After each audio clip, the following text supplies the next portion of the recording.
when you make a decision to change, the change doesn't happen overnight. You have to build the habits. You have to build the resistance to listen to the outside noise. You have to build this new belief system for yourself, and that takes some freaking time. Welcome to the Life Coach Baker podcast, the place to be to gain a rock-solid mindset, create powerful habits, and leap into the life of your dreams. I'm your host, life and mindset coach, entrepreneur, and goal-smashing extraordinaire, Nicole Baker.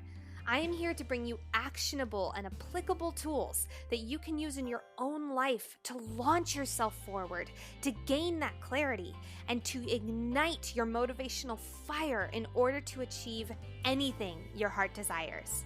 If you have a dream that feels crazy ambitious, if you are an aspiring achiever, or if you know that you are ready to leap into a life that you absolutely love, then you are in the right place. I'm so happy to have you here, and let's dive in. Hello, everyone, and welcome to the Life Coach Baker podcast. I want to just give a quick shout out to those of you who reached out this past week and said how much you love the new look, how much you love the new name. Thank you, thank you, thank you. It really does mean a lot to not only hear that you guys like it and all this stuff, but to know that the hard work that, and this is good for you guys to hear too, the hard work that you do, obviously you don't need outside gratification, but when you get it, it feels pretty gosh darn good. So thank you, thank you, thank you for those of you who have reached out. If you like the new look, if you like what we're saying on here, all that kind of stuff, will you please, please, please just do me a quick favor. It takes 5 seconds and just hit that 5-star button. Maybe even write 2-sentence or 1-sentence or 3-word review. I cannot tell you how much it helps. And if you haven't already, go ahead and hit that subscribe button. I cannot appreciate you all more. Those of you who have done it, those of you who are taking the time right now to do it, thank you, thank you, thank you. It really does mean so much. So there's something I want to talk to you guys about today. And let me just say, this is not something I was expecting to talk about today. I had a different idea planned for the podcast. I was going to record it on a different day. Just to let you guys know, I'm recording this on Wednesday, April 22nd. And I was not planning on recording a podcast episode today, but something really, really struck me this morning. And it was one of those that I can't get out of my head. And when you have that kind of download, when you have that kind of drop in, you gotta take action on it. You gotta do it while you're inspired, because man, oh man, first of all, you're gonna have so much fire. You're gonna have so much more juice behind all this good stuff. But if you marinate on something, and if you really take a back seat and think about it and be like, no, I didn't plan on doing it that day, I'm going to do it on another day, your brain has plenty of time then to talk you out of it. And that limiting belief brain of yours has plenty of time to say, are you sure you're good enough to talk about this? Are you sure that you can really live up to your own expectations? You were pretty fired up. Maybe you're not going to feel as fired up on Friday. You guys know what I'm talking about. That brain is the death of creativity.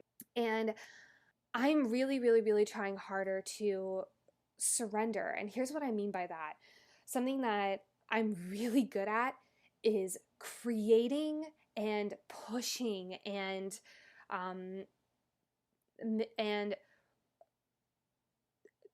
something I'm really good at is creating and pushing and achieving and hustling. I'm really good at that stuff. Not to toss my own, but I created the habits to get really good at that. I don't want you guys to think I just grew up and I popped out of the womb and that's exactly how I was. No, I created those habits. I created that mindset to get me really good at it. Spoiler alert, you can do the same freaking thing. But something I'm really taking the time to work on, mostly this week and honestly for the rest of my life, is the idea of trust. And here's what I mean by that. Trust in the universe, and feel free to sub in whatever word is compelling to you there, God, spirit, etc. I'm really learning how to trust in the universe, how to release. I'm really good at strangling. I'm good at whenever I want something, I'm good at squeezing it so tight. And as you can imagine, that can create a lot of anxiety. It can create a lot of built up pressure. But when you release it, it's amazing because things just swarm to you. When I decided to release, it was on Monday night. I was in a workshop with my life coach, actually, who's, God, the best freaking person. I was in a workshop with her, and we talked about this idea of trust in the universe and on a scale of 1 to 10, where we're feeling right now when it comes to that. And I realized how low my number was. And I was like, no, this isn't how I work. I'm very spiritual. I love this kind of stuff. But I realized that I was so laser beam focused on this goal that I have for myself. And two goals, really, one professional, one personal. And I was so laser beam focused on these goals that I forgot to release and I forgot to surrender and let the universe also provide for me as well, instead of just only having that provide be on my shoulders. So if you are pushing, if you're hustling, if you're strangling right now, I want this to be your reminder to release that just grip just ever so slightly and just let the universe take care of a little bit for you, because you'll be amazed at what can be created. I'll tell you guys, something really exciting happened a few days ago. It was something I'd been asking for so long, and it flew to me yesterday. And I immediately got angry because I was like, this is too much. I'm too scared. This is so a lot. Like, I'm so out of my comfort zone. And then I got a pleasant reminder from the love of my life that said, you asked for this. This is something you've been wanting. And now that it's here, you're going to get angry? No. And I was like, oh, that's right. I wanted this. Yes, it came a lot sooner than I thought. Yes, it's pushing me wildly out of my comfort zone. But am I still going to take it on with as much veracity, with as much power? You're damn right I'm gonna. Because when something is out of my comfort zone and it's being handed to me on a silver platter, that means I have to take the risk on it. Because if I succeed, if I do it perfectly, great, I'll be thrilled, I'll be so fulfilled, I'll be so happy. If I don't, which, let's be real, is always a very high option when you're doing something new that's so out of your comfort zone. If I don't do it to the quote unquote perfection, what do I get then? I get learning, I get growth, I get experience to do better next time. There's such a great quote that says, there is no failure, there is only feedback. And I'm going to say it again because I think it's really good to get into your brains. There is no failure. There is only feedback. Just let that sit for a second. You get feedback. Another great way of saying it is, there is no rejection. There's redirection. When you are getting rejected by something, when you are quote unquote failing at something, that is you getting direct feedback to try something different, to take what you learned and implement it into something else, and to implement it into another way of doing it. That's a gift. So many people who don't ever go outside their comfort zone, so many people who never take those risks, where they're super safe, they never have to worry about a thing, which, can we just acknowledge how boring that is? So boring to get up, to do the same freaking thing every single day, to never be pushed, to never grow. So boring. But there's so many people who don't take those risks, who don't go outside their comfort zone because they're afraid that failure is going to tell them the story that they are saying over and over in their head, that it's right, that I am not enough, that I am a failure. So the only way that we can get out of that comfort zone and grow is to literally, what I just said, get out of your comfort zone. The only way to grow is to get out of that comfort zone. So I'm really taking this to heart. I'm saying this to you guys, but I'm saying it to myself as well, because we all need that reminder sometimes. So this actually goes hand in hand with what I want to talk to you guys about today. And that is the idea of how decisions lead to change.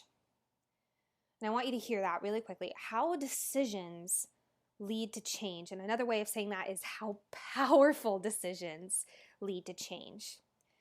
Because have you ever decided, like, okay, like, I'm gonna eat healthy on Monday. It's gonna be great. I'm gonna start eating healthy on Monday. And then Monday comes around and you don't eat healthy.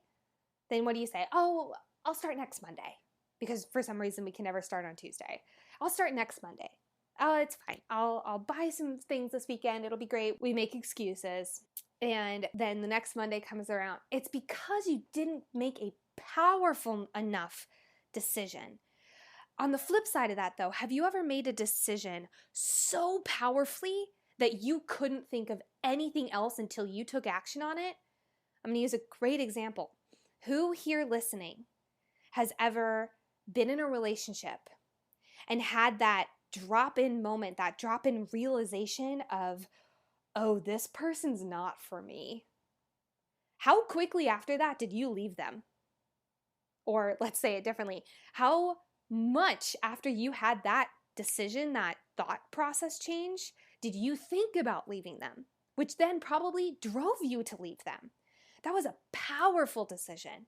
So I want to share with you guys a story because this connects to how we make really powerful decisions. And I believe I've shared this story way, way, way back on the podcast, but I'm going to share it again in a little bit more detail because I think it's really important for you guys to hear. And that is, back in college, I was a musical theater major. I switched in from another program to this dream program. I'd always wanted to be a musical theater major. It was something I knew. I wanted to be on Broadway. I wanted to do all the musical theater things. And I got in with this awesome vocal coach. She had such a great reputation. She said she was like the quote unquote pop belter teacher. At least that's what I said in my head. And we had some lessons. We had about 2, 3, 4 months of going through the school year. And I started noticing her say some things. And those things included, oh, you should have stayed in that other major. I don't know if you're ever going to make it. And so this made a story in my head that proved her right. So every single time I came into a lesson, I didn't sing well. Now let me side. I'm a good singer. But I had it in my head almost to a belief system that I shouldn't be here. I'm not enough. I'm not a good enough singer. That it was a self-fulfilling prophecy every single time I walked into a lesson or every single time I opened up my mouth to sing. And so as you can imagine, this created a lot of self-doubt. This created a lot of conflict. And so luckily, I had a moment where I said, that's it. I'm going to change teachers. I'm going to switch over because this is my education. I'm not going to have someone bully me through it. So I switched over to a new teacher. Bless this man. He was incredible. And we were about halfway through the new school year. By this time, I'm a junior, right? And he sat me down one day. And we had made really big leaps and bounds. Sure, that inner conflict and that limiting belief was still really strong in my head, but it was definitely making strides. And we sat down and had this conversation. And he looked at me and he said, I hate to say this to you, but because of you switching in, because of what happened last year, because of the slow process you're making right now, you are not going to be able to graduate within this major. And I looked at him, and in that moment, I made a decision to believe in myself over what everyone else was telling me. So I looked at this amazing man, and don't get me wrong, yes, he had to have a really hard conversation with me, but this guy is still one of my number one role models. But I looked at him, and I said, I will find a way. And now a quick break for a word from our sponsor. Today's episode is brought to you by the Coaching Connection Happy Hour. You guys, I have teamed up with 5 high-level coaches to bring you all a live value-packed training where each coach is going to be giving a mini seminar on a topic in which we are experts at. Now, not only that, we're also going to open up to a Q&A where you all have the opportunity to ask any questions to a diverse panel of coaches. And if that wasn't enough, everyone who joins in live will have the opportunity to win a massive giveaway. Get this? From each coach. Now you might be wondering who the heck I've teamed up with. Who are these coaches that you speak so highly of, Nicole? And don't worry, I'm going to introduce you to them right here and now. First up, we have our energetic life and spiritual coach, Alyssa Barrios. Then we have a marketing and business coach, Amber Alexis, health and wellness coach, Brenda Canis, marketing coach, Wendy Ramirez, and degreed nutritionalist and certified strength coach, Odelia Silva, and not to mention yours truly, life and mindset coach, Nicole Baker. Now here's the big kicker, guys. When we all teamed up, we knew we wanted to host this for free. Yes, this thing is free. So grab a cocktail, grab your mocktail, or your favorite glass of sparkling water, and join us on April 29th at 6 p.m. Central Time. Link to sign up is in the show notes, and spots are limited, guys, so save your seat ASAP. I'll see you at the Coaching Connection Happy Hour. So here's why this was such a powerful decision. It's because of something called leverage. And leverage works like this. In human life, in human existence, we have two major drives, and that is the drive towards pleasure, happiness, fulfillment, the drive towards pleasure, happiness, fulfillment, and the drive away, the need to avoid pain, hurt, depression, anxiety, all those negative emotions, the need to obtain pleasure, the need to avoid pain. So I looked at this, and when he was talking to me like this, I saw my life when it came to graduating. And I saw myself in a different major. I felt myself feeling those painful feelings of, I'm not enough, I suck, I couldn't do it, I'm a failure and always will be. I saw this huge new belief system created for me. I saw myself crying. I saw myself flipping a tassel that didn't belong to me. And that need to avoid the pain that was associated with that vision drove me to make a decision to believe in myself over the external resources, to believe in myself over the external story. So, now for you, the need to obtain pleasure might be a driving force of leverage for you. If it is, great, run with it. But if you're listening to this and you're saying, ooh, that need to avoid pain, I'm going to use the relationship example. Like when you have that vision of, oh my God, this person's not for me. Do you have those moments where you see yourselves 5, 10, 15 years in the future with them, or even shoot, a year, a month? You see yourselves with them, you see how miserable you are, you see how little love, how little connection, how little devotion, trust you guys have together. And that need to avoid that pain is your leverage to make a decision to leave them. Does that make sense? This is something I do very often with clients of mine because it's such a powerful driving force, is the need to either obtain pleasure or avoid pain. Now, of course, when I made this decision to believe in myself over the external voices that were talking to me, I knew obviously the leverage to avoid the pain was so strong, and that was definitely the driving force, but also the need to obtain that glorification, that feeling of accomplishment, that feeling that I can do freaking anything. That need to obtain pleasure just kicked it into high gear. It added the extra oomph to get me off the ground. Now, I'll be super honest with you. It was not a flip of the switch. I was totally fine. I never had a crying moment, and I immediately was fine, and I immediately was told, oh, never mind, you're going to graduate. No, it took almost a full year of practicing 5-6 hours a day, of crying, of having multiple breakdowns a week because I wasn't making enough progress, of talking to my friends and realizing who my real friends were based off of this experience, based off of how they reacted to my major momentum change. And the reason I'm talking about this part is because I want to get into your head that when you make a decision to change, the change doesn't happen overnight. You have to build the habits. You have to build the resistance to listen to the outside noise. You have to build this new belief system for yourself, and that takes some freaking time. But your need to change, that driving force, that is created in the moment of decision. Whew, fired up, guys. I hope you find some introspective in this, because especially during this quarantine time, you might be noticing some old habits that you're going to, or you might be noticing some habits you've created during this time, and you might be having those moments of, wait a second, this is not me. So I want to be clear. I share this story with you to tell you a drastic way that you can make a decision to change.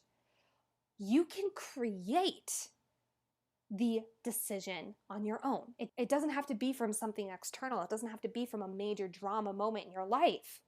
You can create this in something that you want. I'll use a example that I know a lot of people are really wanting to work on right now, especially during this quarantine. Getting your health under control. It is so easy when we are in quarantine to go back into those old habits. No one's around. Quarantine calories don't count. That's fine. I'm not saying don't treat yourself here. I definitely have some ice cream a lot more now that I'm in quarantine. However, the need to change, the need to make that decision of no, I'm not going to have junk food 5, 6, 7,000 times a week anymore. I want to start making those healthier changes. Create then your own leverage. Get out a piece of paper. Write down the words, why do I need to avoid this pain? Write out what life's going to be like for you in a year if you continue on this journey that you're on health-wise, or lack of health-wise, I'll say. Write it out in clear detail. What will you feel like? How will your energy feel? I mean, get really granular. How will this affect your work? How will this affect your family? How will this affect your relationship, your friendships, all that kind of stuff? And then when you have that need to avoid the pain, when you get really crystal clear on that, flip the switch. Write down, why do I need to obtain this pleasure? And feel free to phrase it however you want. I know some people go, haha, pleasure, giggle. Phrase it however you want. I say pleasure because P and P, I think that's a nice little alliteration and it's easy to remember. Plus, it's what I grew up on. But then write down why I need to obtain this pleasure. Again, fill in your words. And then write down in crystal clear language what your life will be like in a year, 5 years, a month even, if you get your health under strict control. And again, I'm not saying you have to eat only whole foods all the freaking time. Have some wiggle room. I know on my stories yesterday, I interviewed millennial health coach Brenna Canis, who I'm actually doing the Coaching Connection Happy Hour with, which shameless plug, sign up for, guys, because it's going to be so awesome. But she was talking about, yes, grab those whole foods, grab that really well-balanced diet. Have some wiggle room though, because or else you're gonna go crazy. Now, I know some people really work well off of that. I am someone who needs to have hard and fast black and white rules. Like if I say you are not having sugar right now, or you are not having sugar for a month, I will not eat the muffin, I will not eat the cupcake, I will not eat the ice cream. But if I have it's okay, in moderation, that's fine. I will go bananas. Like I will have no self-control. I know some people are total opposites. My boyfriend is a complete opposite. He needs the moderation. He needs that wiggle room. That's what keeps him sane. Obviously, whatever works best for you. But make sure you write out crystal clear what that pleasure is going to look like. Where's your energy going to be? How are you going to feel? Hell, I'm going to go there. How are you going to look? Are you going to look sexy? Are you going to feel sexy? Now, here's the deal. When you feel sexy, you look sexy. So let's just get that freaking clear.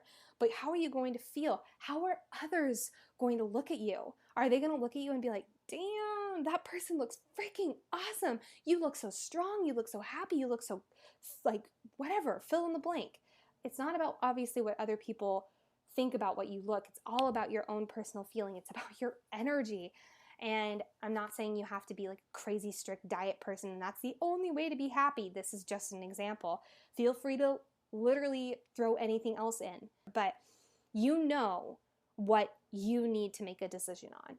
You know what you need to change in your life. And that is what you need to do this leverage exercise on. So I'm going to end today's podcast here. It's going to be a short and sweet episode, but packed full with juicy nuggets. So I hope you guys got some good stuff today. Again, if you have not signed up for the Coaching Connection Happy Hour, if you don't know what I'm talking about, it is a massive live training that I've teamed up with 5 other coaches to put on for you guys. Not only are each of us going to be giving a training and something we are experts at, but you're also going to have the opportunity to ask a panel of 6 very diverse in our expertise coaches all about whatever you want to know. And we're also going to be doing a massive giveaway from each coach. And yes, that includes yours truly. So if you have not signed up for that, link is in the show notes, the Coaching Connection Happy Hour. I really hope to see you all there. And I hope you guys do this exercise. Let me know how it goes. If you do this, DM me on Instagram if you feel comfortable and want to share. If you're like, oh my gosh, I had this aha moment. I want to know. I want to celebrate with you. And if you need those next steps after it, I would love to provide those for you and to give you some direction or to give you some hints. So please, please, please never hesitate to reach out to me. I love when you guys do. And I hope you're liking the new podcast. I hope you're liking the new title, the new logo, the new song, intro, outro, all that stuff. And this goes without saying, but whenever you do a rebrand of anything, it takes a lot of time and a lot of energy. And this is something I've been wanting to do for a while. And I'm really thrilled I finally did that. And hearing from you guys that you love it really just feels so good. So thank you, thank you, thank you. I love you all. I hope you have a wonderful week. And I'll talk to you guys soon. Bye. Thank you so much for listening to today's episode. Now, please take a moment to either rate the podcast 5 stars, write a little love note in the comments, or share it on social and tag me at Life Coach Baker. I mean, heck, you're an achiever. Why not do all 3? It helps so much to get the word out there. Now go, take the leap, and achieve your dreams. I'll talk to you next time. Bye.